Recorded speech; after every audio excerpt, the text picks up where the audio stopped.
오늘은 우리 교회가 창립된 지 29주년을 기념하는 창립기념 감사주일입니다. 29년, 짧은 세월 같지만 또 그렇지도 않습니다. 29년, 29살 먹은 청년 한번 생각해 보시기 바랍니다. 좀 더 성숙함으로 나가는 청년의 모습이 그 나이대이지 않겠나 생각을 해보면서 우리 교회도 이런 이제 좀 더 성숙한 교회의 모습으로 나가는 그런 은혜가 있었으면 좋겠습니다. 교회를 세운다는 거 쉬운 일이 아니지요.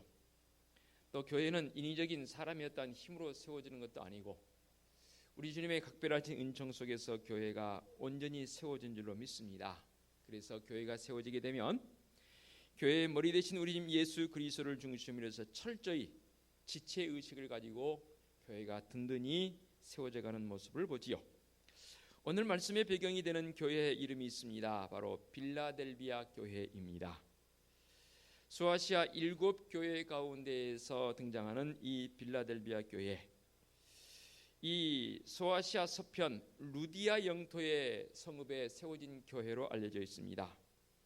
언제 교회가 세워졌는지, 누가 교회를 세웠는지는 알려지지 않고 있습니다. 다만 빌라델비아 교회는 오늘 말씀에 기록되어진 대로 7교회 중에 성도들이 굳게 믿음을 지킴으로써 우리 주님으로부터 가장 많은 칭찬과 복을 받은 교회, 그렇게 알려져 있습니다.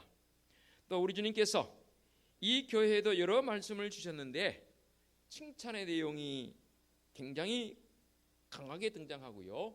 그러면서 권명과 상급에 대한 말씀도 말씀에 기록이 되어 있습니다. 여타의 다른 교회에 비하면 주시는 상급의 내용이 더 구체화되어 있는 참으로 은혜로운 이 빌라델비아 교회의 모습을 우리가 볼 수 있습니다. 그래서 빌라델비아 교회는 세계적인 교회를 대표하는 소아시아 7교회 가운데에서 서머나 교회와 함께 주님의 책망을 받지 않았던 굉장히 모범적인 교회 중에 한 교회가 바로 이 빌라델비아 교회입니다. 참고로 서머나 교회의 장점은 뭐였냐면 순교였습니다. 그러나 빌라델비아 교회의 장점은 말씀을 끝까지 지키고자 하는 인내와 진실성이다라고 그렇게 기록이 되어 있습니다.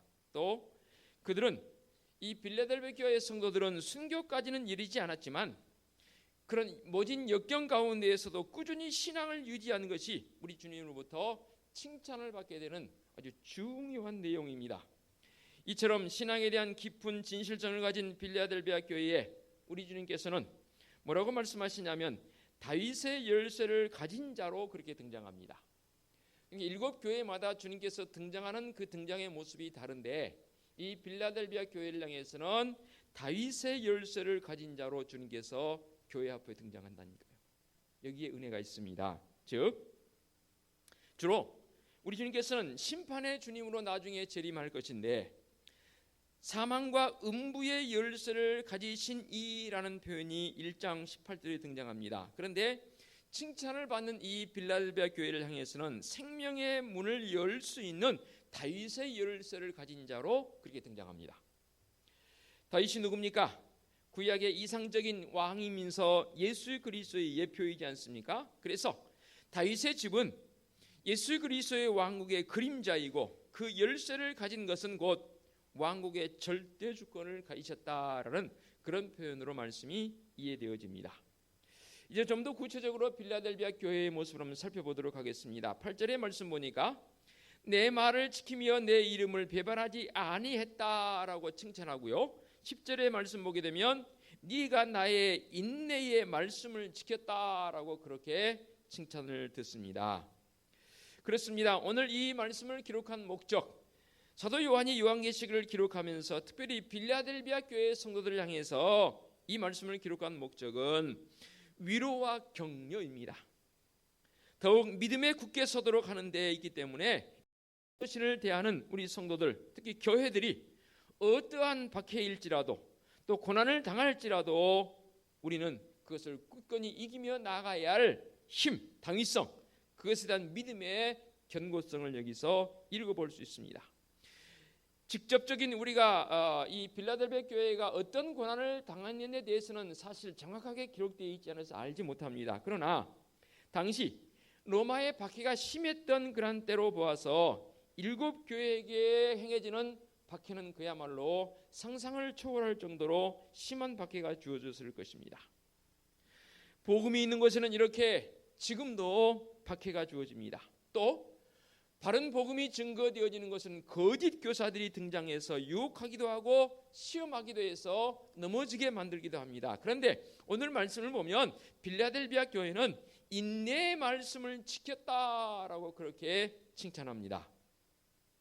이 빌라델비아 교회는 소아시아 7교회 중에서 결코 크거나 능력이 있는 교회가 아니었습니다. 그렇지만 그들은 믿음에 있어서는 결코 작은 능력을 가진 교회가 아니었습니다. 모든 성도는 하나 되었고 교회에 충성했고 말씀에 의지해서 끝까지 인내했고 박해를 또 모면하고자 믿음을 저버리지 않았습니다. 그들은 어느 교회보다도 훌륭한 믿음을 소유한 성도들이었습니다. 이러한 사실은 오늘날 우리에게 매우 중요한 모험이 되어집니다.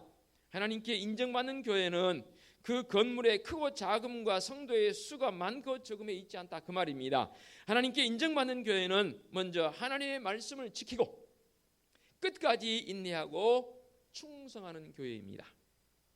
사도교회와 같이 살았다 하나 이름을 가졌어도 죽어있는 교회는 하나님께 인정받지 못합니다. 곧 하나님을 가장 잘 경외하고 그 말씀의 법을 잘 지키며 주일한 교회, 지키는 교회, 어떤 것이 하나님의 경외이고 하나님의 말씀을 따르는 것입니까? 과연 무엇이 하나님 경외이고 무엇이 하나님의 말씀을 따르는 것이냐 그 말입니다. 시편 112편의 말씀 보니까 하나님을 경외하는 자들이 어떤 것인지에서 너무나 잘 설명을 해놨습니다. 하나님의 계명을 크게 기뻐하는 자들이 하나님의 계명을 따르는 자들이라고 그렇게 표현했습니다. 하나님의 명령을 크게 기뻐하는 자들이 하나님을 경외한 자들이 되는데 이들이 받게 될 복에 대해서 이제 112편 2절부터 쭉 열거해 놓은 것을 보게 됩니다. 이 복은 우리가 자세히 읽어보면 알겠지만 늘 듣는 하나님 경외라고 하는 말이 도대체 무엇인가를 다시 한번 우리에게 새겨보게 되는 중요한 말씀입니다. 하나님 경외는 하나님을 공손하게 섬기며 두려워한다라는 그런 표현으로 해석이 되어집니다. 즉 공손하게 섬기며 두려워한다. 특별히 두려워한다는 말은 영문에서는 fear라는 단어를 썼습니다. 예를 들면 이거는 거죠. 요셉이 보디발의 아내의 유혹을 받을 때 이렇게 얘기합니다. 여호와 보시는 앞에서 이 큰 범죄를 저지를 수 없다라고 표현합니다. 하나님 앞에서 내가 죄를 지을 수 없다라는 그런 표현을 하고 그 자리를 빠져나가서 도망치지 않습니까? 그러면 그때 요셉이 여호와 보는 앞에서 이 큰 죄를 저지를 수 없다고 말하는 그 당시의 마음 상태는 분명히 하나님을 두려워하는 마음이 있습니다. 자, 이제부터 드리는 말씀 좀 잘 들으시기 바랍니다. 자기의 마음이 상하는 것이 우선이 아니고 하나님의 마음이 상할까 봐 두려운 마음을 가졌습니다. 내가 죄를 범하지 않아 하나님 앞에 깨끗한 자로 서는 것이 우선이 아니라 그 말입니다. 하나님의 마음이 상할까 봐 두려워하는 겁니다. 이것이 하나님을 경외하는 자의 모습입니다. 즉 내가 어떤 행동을 했는데 하나님께서 나를 벌 주실까 봐 하나님을 두려워하는 것은 사실 엄밀히 말한다면 나 자신을 경외하는 것이지 하나님을 경외하는 게 아닙니다. 그런데 우리는 이 믿음의 모습에 대해서 좀 착각하고 사는 경우들이 얼마나 많은지 몰라요. 세상 사람들 그러더라고요. 내 마음 편하면 된다고요? 무슨 말씀을요? 세상 사람들처럼 내 마음 편하면 되는 식의 모습 신앙을 가진다면 그 사람은 결단코 하나님을 두려워하는 자가 아닙니다. 내 마음을 두려워하는 자가 되는 거예요. 바로 하나님 경외란 이런 상황을 말합니다. 초점이 어디에 맞춰 있다고요? 항상 하나님께 맞춰 있습니다. 그런데 우리는 살아가면서 하나님께 초점보다는 많은 초점이 하나님께 맞춰진다 하는데 그 마음 씀씀이를 보게 되면 내 중심에 맞춰져 있습니다. 이렇게 하나님의 마음이 상할까봐, 하나님의 마음이 섭섭해 하실까봐, 하나님의 마음이 화가 나실까봐, 하나님의 마음에 아쉬움이 있으실까봐, 하나님의 마음이 서운해지실까봐, 그게 무서워서 어떡하든지 하나님 마음에 상함을 들이지 않으려고 길을 찾다 보니까 그 길이 어떤 길이었습니까? 하나님의 계명이 있었습니다. 내 생각으로, 나의 판단으로 하나님의 마음이 아플까봐, 상할까봐, 서운히 하실까봐, 아쉬워할까봐, 화가 나실까봐, 그래서 내 스스로가 길을 찾는 게 아니고 길을 찾아보니까 어디에 있었냐면 바로 하나님의 계명을 지키는 데 있었습니다. 하나님의 마음을 잘 표현해 놓은 게 뭔가요? 말씀이잖아요. 그래서 말씀을 읽어야 되잖아요. 들어야 되잖아요. 연구해야 되잖아요. 나를 향한 하나님의 마음을 표현하신 하나님의 계명이 있다는 거 얼마나 귀하고 좋은지 모릅니다. 두 가지 정도 한번 예를 들어볼게요. 만일에 내가 정말로 좋아하고 내가 정말로 사랑하는 사람에게서 편지가 왔습니다. 날마다 편지가 오면 좋겠지만 그 편지가 한 통뿐이네요. 그러면 여러분 그 편지 어떻게 하시겠습니까? 딱 한 번 읽어보고 어디에 그냥 둬버리나요? 그런 사람 없을 거예요. 만일에 그런 편지가 내게 왔다면 읽어보고 또 읽어보고 또 읽어보고 또 읽어보고, 심지어는 얼마나 많이 읽었는지 그 편지가 낡아질 때까지 읽을 것입니다. 또 한 가지는요, 내가 좋아하는 사람, 사랑하는 사람이 책을 냈습니다. 그 책을 주시면 딱 한 번 읽어보고 마나요? 그도 나를 위해서 책을 썼습니다. 그 책 역시도 편지 못지않게, 심지어는 의미까지 부여해가며 밑줄까지 그어가면서 이 표현은 나를 향한 표현 같은데 어떤 의미일까 해석하기도 하고, 골똘히 생각하기도 하고, 때로는 다른 사람에게 그 책을 가지고 와서 이 문장이 이런 뜻인데 혹시 무슨 의미인지 알겠냐고 물어보기도 하고요. 때로는 정말로 감동을 금치 못할 표현들이 있으면 그 문장을 인용해서 다른 사람에게, 또 내가 사랑하는 사람에게 편지도 역으로 써볼 수 있고 다른 사람에게 자랑해 볼 수 있는 그런 책, 그것 이상의 책이 바로 하나님의 말씀입니다. 이 계명, 이 말씀을 우리가 가졌다는 것, 그 말씀을 우리에게 주셨다는 것은 더할 나위 없는 기쁨이잖아요. 내가 하나님의 마음을 그렇게 아까워해서 도저히 하나님의 마음을 아프게 할 수가 없습니다. 어떻게 해야 하나님의 마음을 상하지 않게 해드리는가가 내 마음에 관심이었는데 하나님께서 계명을 주셨습니다. 이 얼마나 감사한 일입니까? 이 하나님의 말씀의 길로 행하면 하나님의 마음을 상하지 않게 해드릴 수 있다, 그 말입니다. 그래서 시편 122편 1절에 보니까 그의 계명을 크게 즐거워한다라고 그렇게 표현했습니다. 계명이 뭐가 그렇게 즐거울까요? 그것도 크게 즐거워한다고 했습니다. 한번 물어보겠습니다. 우리에게 명령하신 하나님의 말씀, 여러분 즐겁나요? 혹시 힘들기 짝이 없고 때로는 귀찮기도 하고 때로는 간섭하는 것 같고 때로는 속박하는 것처럼 들리지 않습니까? 어떤가요?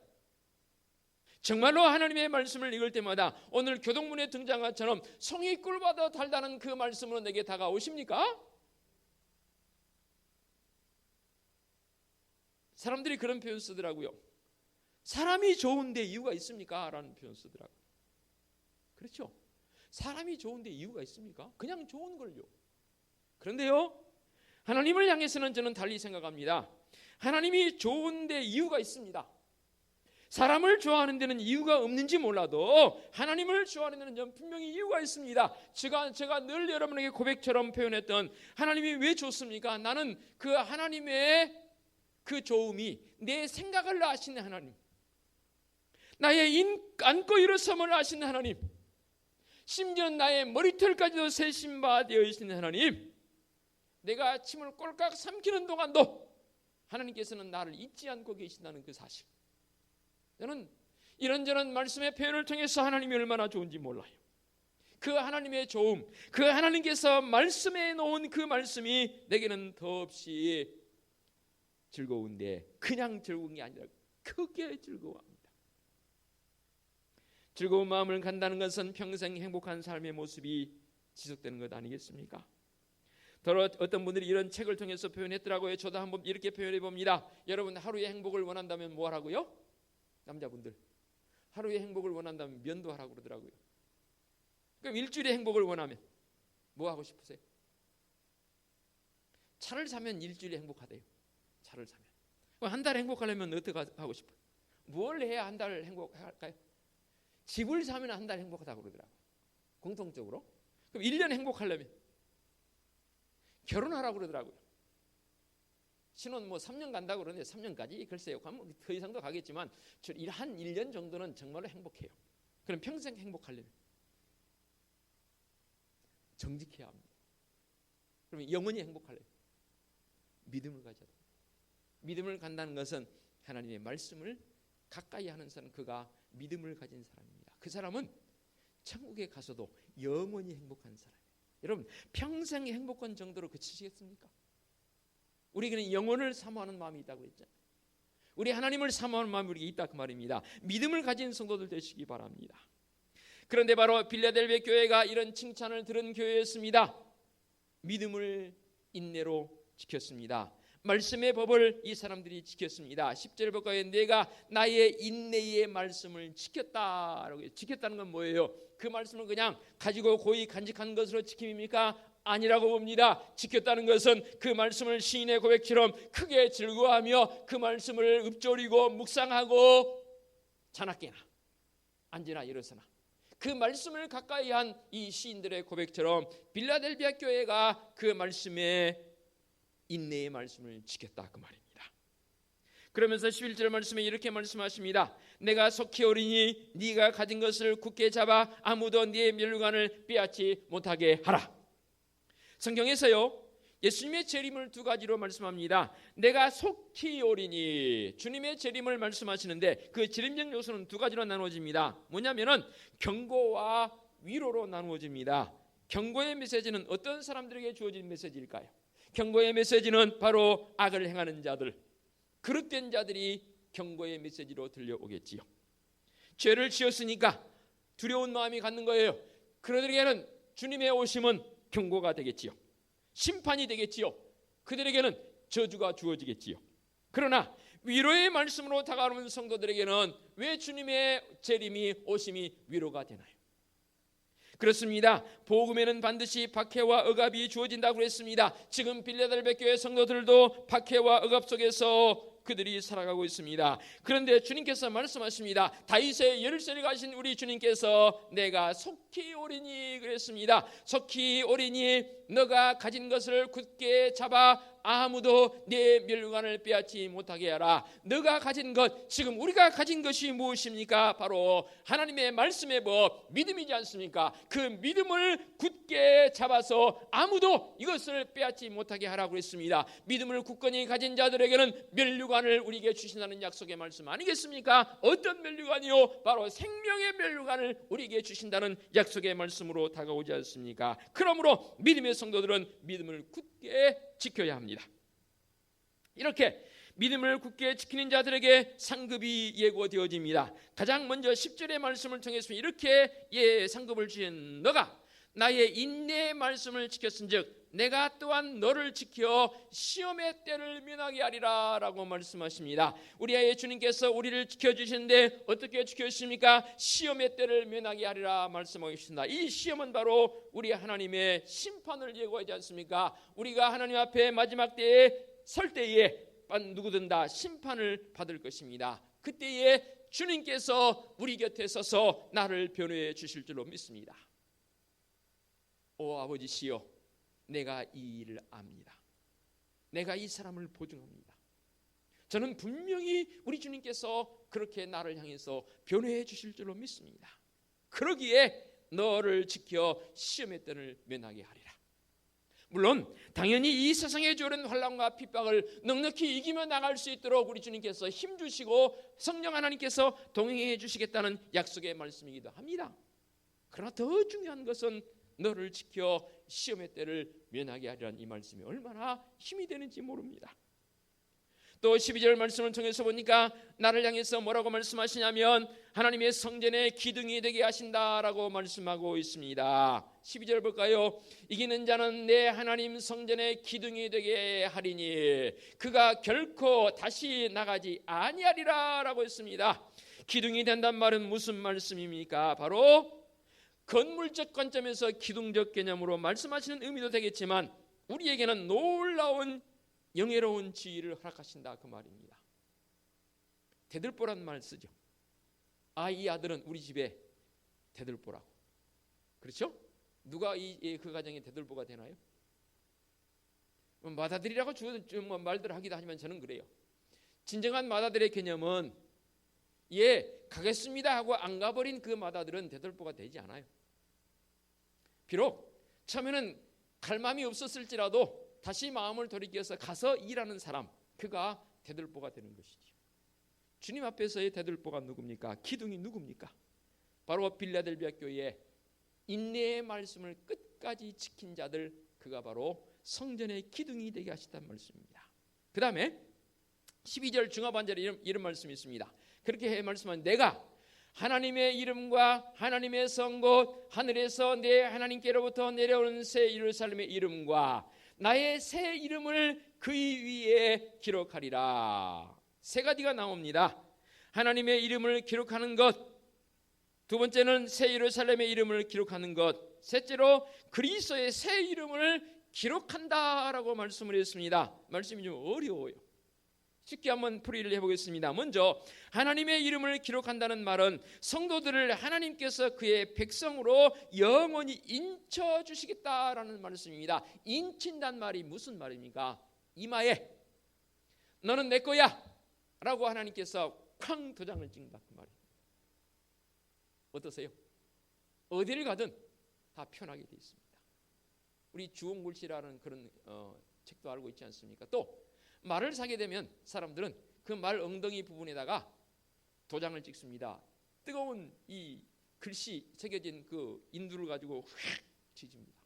순간은 아픈지 몰라요. 그러나 그 말이 죽을 때까지 그 주인의 소유입니다. 아무리 광야로 도망갔을지라도 발견됐을 때 그 엉덩이 부분에 새겨진 그 글자를 보고 이 말은 내 소유야 라고 주인이 말하지. 내 이마에 인을 친단 말은 바로 그 말입니다. 새겨진단 말은 하나님의 이름을 우리의 이마에 기록하는 행위입니다. 얼마나 중요한지 모릅니다. 감히 사탄 마귀도 우리를 향해서 어떻게 하지 못합니다. 왜냐하면 내 이마에 하나님의 이름이 새겨져 있기 때문입니다. 굉장히 신비입니다. 이건. 두 번째로 새 예루살렘의 이름을 기록한다는 말은 무엇입니까? 성도들에게 하늘의 시민권을 보장한다 그 말입니다. 얼마 전에 지금도 계속 진행 중에 있지만 이 폭력 정권 내지는 나쁜 정권들을 피해서 이 난민이 되는 사람들, 또 제주도에는 무비자로 들어올 수 있기 때문에 이 제주도에 들어와서 지금 아직도 그 문제가 해결되지 않아서 고통을 겪는 사람들이 있습니다. 그들에게 영주권을 줘야 되느냐 말아야 되느냐. 시민권 문제는 이렇게 중요합니다. 미국이나 서방국가, 캐나다 가도 영주권을 갖는 것 그거 가지고는 거할 수 있습니다. 그런데 영주권을 갖는 사람들에게는 제한이 있습니다. 최소한 1년에 6개월 이상 그곳에 살아야 됩니다. 그래서 영주권을 가진 사람들은 한국에 살다가도 미국이나 캐나다 같은 경우는 다시 들어가서 6개월 정도 살다 와야 합니다. 그래서 공항에 찍힌 출입국 그 기록을 보고 이 사람이 자기 나라의 영주권을 가진 그 나라에 6개월 이상 살았구나라고 인정이 될 때 영주권이 계속 유지가 되는 겁니다. 물론 예외인 경우도 있습니다. 그러나 시민권은 다릅니다. 영주권을 일정 기간 가지게 되면 그 사람에게 시민권을 가질 수 있는 자격이 보여야 될 때 시험을 거쳐서 면접을 거쳐서 그 사람이 시민권을 따게 됩니다. 시민권을 따게 되면요, 그 나라에 들어가지 않아도 1년 들어가지 않아도 만일에 미국의 시민권을 가진 사람이 한국 사람임에도 불구하고 한국에서 문제가 생겼다. 그러면 그 사람이 미국 시민권을 가진 사람으로 인정이 됐다. 미국과 관련된 일을 하면 미국에서 관여합니다. 이게 시민권의 특권입니다. 한국 사람도 마찬가지지. 한국 시민권을 가진 사람이 밖에 나가서 실종이 됐습니다. 외국 여행을 갔는데 실종이 됐습니다. 난리가 났습니다. 국가에서 개입합니다. 사람을 파견해서 그 사람을 찾도록 개입합니다. 이게 시민권의 특징입니다. 하나님 나라의 백성으로 인칭받아진 나를 향해서 시민권을 가진 자라고 그렇게 말씀하십니다. 대단한 영광인 것이죠. 그리고 세 번째로 그리스도의 새 이름을 기록한다는 말은 우리 주님께서 승리해 주신 그 영광의 모습을 나에게도 동일하게 부여해 주셔서 나도 그 영광의 자리에 참여할 수 있는 자로 나를 세워주신다는 말씀으로 이해되어집니다. 사랑하는 성도 여러분, 오늘 우리 교회 창립기념 감사주일을 맞이해서 빌라델비아 교회의 모습을 봤습니다. 오늘 말씀의 제목처럼 작은 능력을 가지고서도 충분히 인내의 말씀의 법을 지켰던 이 빌라델비아 교회의 성도의 모습이 오늘을 사는 우리의 모습이 되었으면 좋겠습니다. 오늘을 사는 모습 그냥 앉아있어야 되는 게 아니더라고요.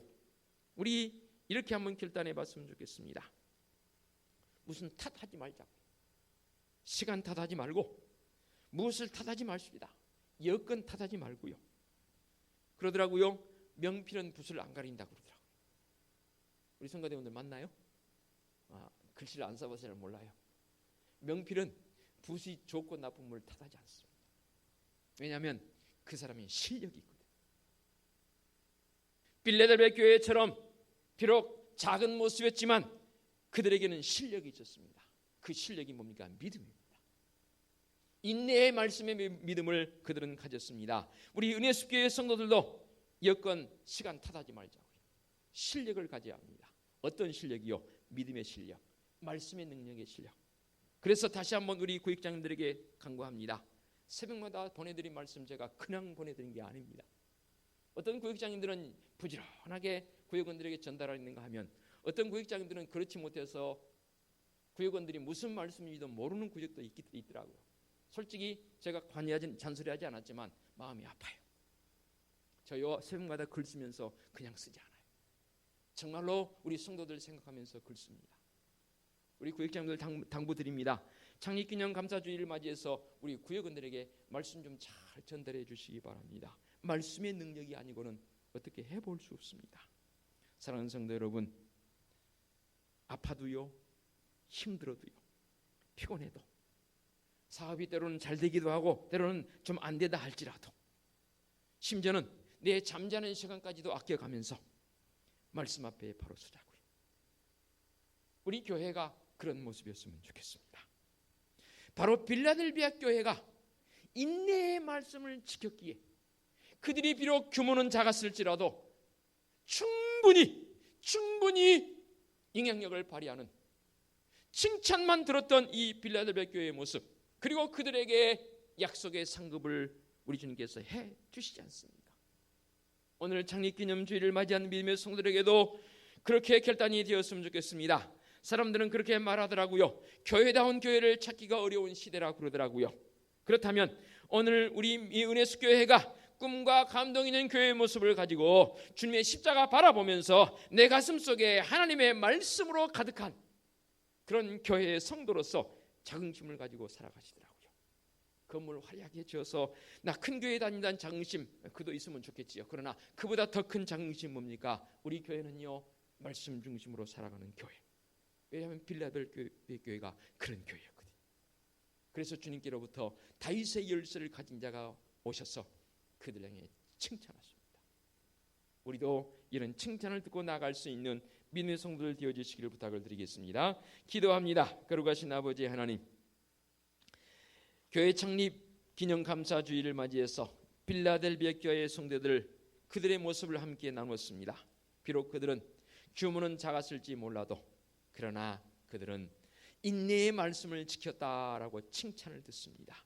우리도 그런 칭찬 듣는 믿음의 성도들 되게 하여 주시옵소서.